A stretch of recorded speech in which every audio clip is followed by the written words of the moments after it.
Morning student. आज हम BEd second year में विषय है हमारा नॉलेज एंड करिकुलम, जिसके अंदर आज हम अध्ययन करेंगे ज्ञान के वर्गीकरण के आधार। ये हमारा पार्ट 3 है। पूर्व की कक्षा में हमने इसी के बारे में अध्ययन किया था। आज हम इसके आधार के बारे में देखेंगे। इसके अंतर्गत जो हमारा नेक्स्ट पॉइंट है वह है आर्थिक आधार। आर्थिक आधार। अब हम इसके अंतर्गत देखते हैं कि ज्ञान के वर्गीकरण के आधारों में आर्थिक आधार को भी विशेष महत्व दिया गया है, क्योंकि इसके अंतर्गत हम देखते हैं तो हम बालकों को क्या करते हैं, प्राथमिक स्तर से बालकों को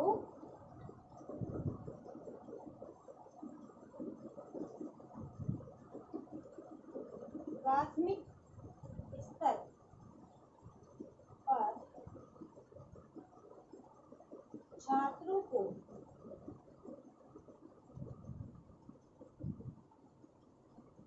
विविध उद्योग धंधों का ज्ञान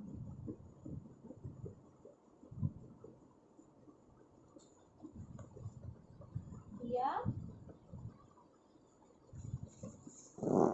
जाता है। अब आर्थिक आधार के अंतर्गत हम क्या करेंगे कि हम छात्रों को क्या करते हैं, प्राथमिक स्तर से ही छात्रों को विभिन्न उद्योग धंधों के बारे में जानकारी ज्ञान प्रदान करते हैं, ताकि वह बड़े होकर अपने व्यवसाय को चुन सके, चुनने के साथ साथ वह धन को कमा सके। तो इस प्रकार अगर हम देखते हैं तो छात्रों को हम जो उद्योग धंधे होते हैं या रोजगार के जो अवसर होते हैं उसके बारे में ज्ञान की प्राप्ति करवाते हैं, जिससे जो छात्र होते हैं उनमें रुचि का विकास होने लग जाता है। क्योंकि हमने देखा है कि प्रत्येक छात्र जब शिक्षा प्रदान करता है तो शिक्षा प्रदान जब करता है तो उसका एक ही लक्ष्य होता है कि उसे शिक्षा प्राप्त करने के पश्चात उसे कुछ बनना है, कुछ बनने की लालसा उसमें होती है कि वह सोचता है कि मुझे अच्छा धन कमाना है। तो इस प्रकार अगर हम देखते हैं तो हम छात्रों को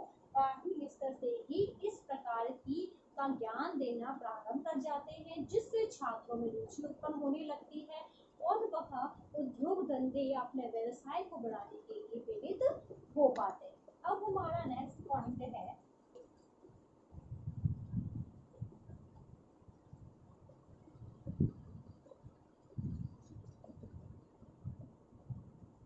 नैतिक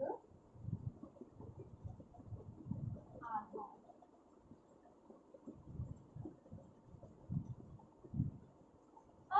अब हम देखें तो ज्ञान के वर्गीकरण के अंतर्गत नैतिक आधार को भी विशेष महत्व दिया गया है, क्योंकि हम नैतिक आधार के अंतर्गत भी हम देखते हैं कि प्राचीन काल में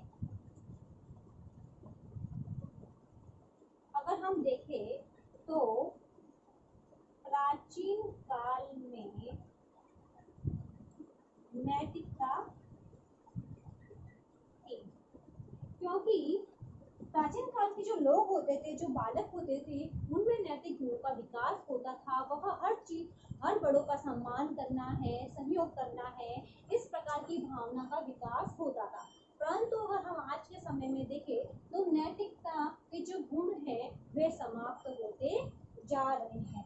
इसलिए अगर हम देखते हैं तो आज नैतिकता का बहुत ही अभाव है, भ्रष्टाचार बहुत ही फैल रहा है। इसलिए हम क्या करते हैं, छात्रों को पाठ्यक्रम के अंतर्गत हम नैतिक शिक्षा प्रदान की जाती है, वह भी हम प्राथमिक स्तर के बालकों को देते हैं, जिससे जो बालक होते हैं वे नैतिक दायित्वों को निभाते हैं।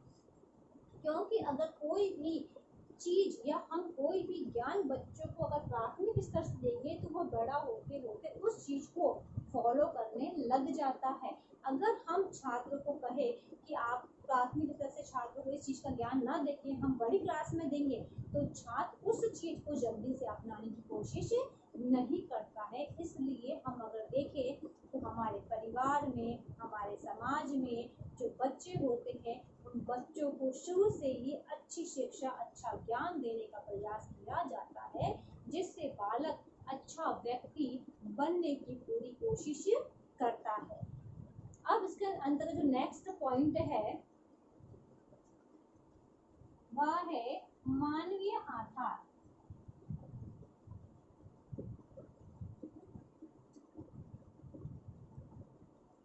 मानवीय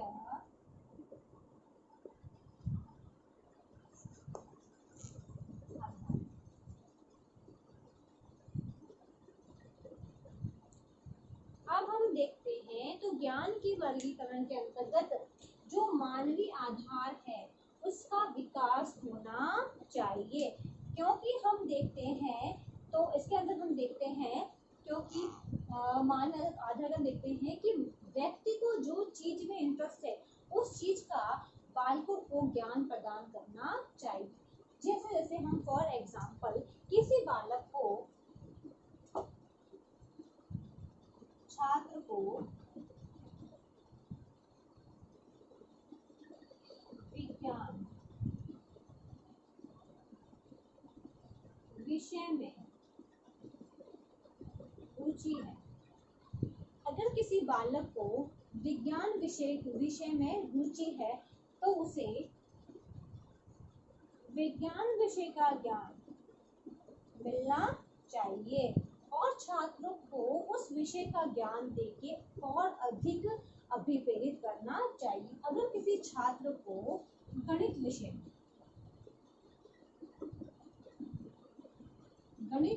में इंटरेस्ट है तो छात्रों को गणित का ज्ञान देना चाहिए, जिससे जिसमें छात्रों को मानवीय गुणों का विकास होने लग जाता है। या किसी व्यक्ति छात्र को दर्शन का ज्ञान करने में रुचि है तो हम छात्रों को दर्शन के संबंधित जो ज्ञान है उसकी प्राप्ति करने का प्रयास हमें करना चाहिए। अब जो हमारा नेक्स्ट आधार है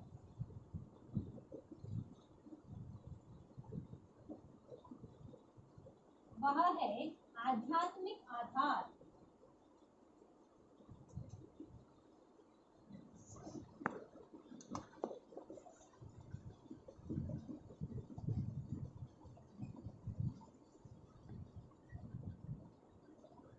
इसके अंतर्गत जो आधार है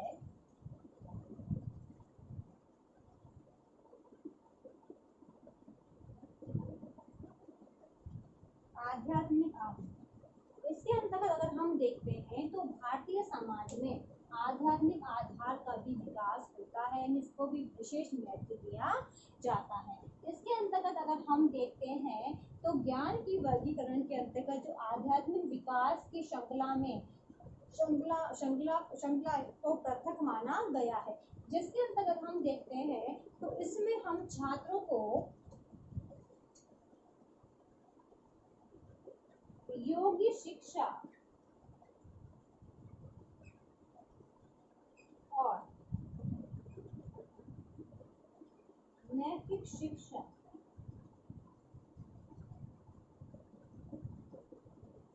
प्रदान करते हैं। अगर हम छात्रों में योग्य शिक्षा या नैतिक शिक्षा प्रदान की जाएंगे तो व्यक्ति में जो मानव है पशु से मानव बनने का प्रयास करता है, क्योंकि आजकल हमने देखा है कि वर्तमान युग में व्यक्ति इतना आलसी हो गया है कि वह अब स्वयं पे ध्यान नहीं देता है। अगर बालकों को हम शुरू से ही योगा की शिक्षा देंगे या नैतिक शिक्षा देंगे तो बचपन से बालक उसी शिक्षा की ओर बढ़ते जाते हैं, जिससे छात्रों का स्वामी विकास होने लग जाता है। तो ये था आध्यात्मिक आधार।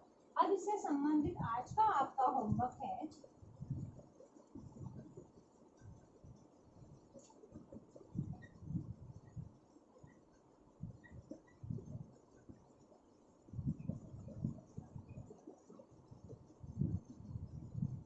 ज्ञान के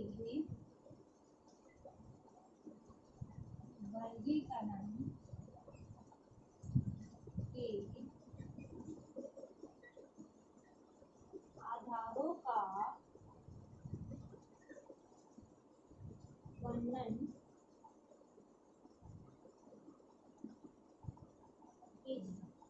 ज्ञान के वर्गीकरण के आधारों का वर्णन कीजिए। ये क्वेश्चन आपको आपके नोट में उतारना है। अंत में एक विशेष बात, जैसा कि आप सभी को पता है कि देश में कोरोना ऐसी महामारी बहुत फैल रही है। इससे सुरक्षित रहने के लिए आप मास्क लगाइए, हाथों को सैनिटाइज करिए। यदि आप बाहर जाते हैं, किसी व्यक्ति के संपर्क में आते हैं, तो कम से कम 6 फुट की दूरी बनाए रखिए, जिससे आप सुरक्षित होंगे तो आपका घर भी सुरक्षित रहेगा।